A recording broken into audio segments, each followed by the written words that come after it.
जल वितरण समिति अध्यक्ष पंकज शर्मा ने बताया कि आज वह श्रीमान सहायक अभियंता जल संसाधन विभाग छबड़ा वे तालिबान छबड़ा से मिला और उस समस्या का समाधान नहीं करने तथा अध्यक्षों के अधिकारों का हनन करने के संबंध में बात करी। सभी ग्राम वासियों द्वारा सभापति बिजली बांध को सूचित किया गया कि जो हाँ, आप ये जल वितरण समिति का अध्यक्ष हो पंकज जी, तो क्या मतलब क्या मैटर है आपका? नमस्कार साहब, मैं जल वितरण समिति बेतली बांध छपड़ा से अध्यक्ष पंकज शर्मा। मुझे कल जैसे सूचना मिली फ़ोन पर कुछ गांव वालों से कि जो बांध के पास जो काम चल रहा है, वो जो बांध की पाल पे के पास जो रोड है उसकी जस्ट साइड से काम चलाया जा रहा है। जिसे मुझे सूचना मिली, मैं स्वयं ने भी वहाँ जाके मैंने देखा वहाँ, तो हकीकत में ही जो सूचना मिली वो बिल्कुल सही निकली और काम पाल की साइड से जो रोड निकल रहा है उसके जस्ट पास से इनके द्वारा चलाया जा रहा था। अब जब ये कह रहे हैं कि वो हमारी जगह नहीं, तो रोड भी तो बांध के लिए बना है, गाँव वालों के लिए बना है। रोड की किनार काट देंगे तो रोड गिर जाएगा, पाल टूट जाएगी। पहली बात, इसकी मैंने समस्या के समाधान के लिए हमारे संबंधित एक्शन साहब को सूचना दी, लेकिन एक्शन साहब कल मीटिंग में जयपुर होने के कारण छबड़ा अनुपस्थित थे। उन्होंने आईएन साहब को फ़ोन करके इस समस्या से अवगत कराया।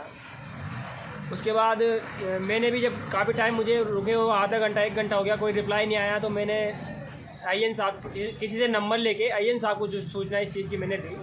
मैंने कम से कम 2:30 बजे करीब इस समस्या की सूचना आईएन साहब को दी। उसके बाद आईएन साहब ने कहा कि मैं वहाँ पहुँच रहा हूँ। हम वहाँ और भी मेरे साथ ग्रामीण थे, लेबर थी वहाँ, हम वहाँ काफ़ी देर तक बैठे रहे वहाँ पर। हमने आईएन साहब का इंतज़ार किया। काम जो चल रहा था वो चलता ही रहा, खुदाई चालू रही।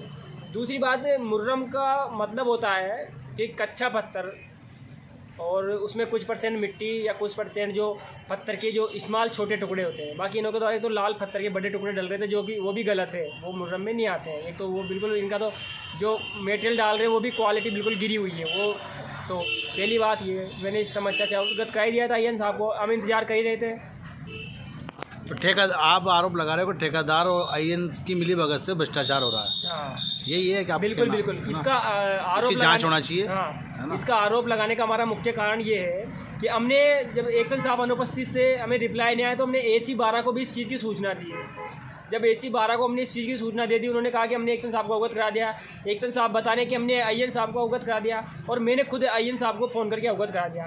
तो फिर आईएन साहब मौके पर क्यों नहीं पहुँचे? इस घटिया और ये नाजायज़ काम को क्यों मतलब चालू रखा?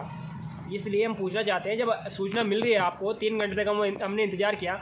आईएन साहब के नीचे भी अधीनस्थ अधिकारी होते हैं, बांध पे भी कोई चौकीदार होता है। आप किसी को वहाँ भेज देते, गलत काम कर रहा है तो आप उसको बंद करवाते या उसकी जांच करवा देते, अगर आपको आईएन साहब को टाइम नहीं मिल रहा है तो। इसलिए हमें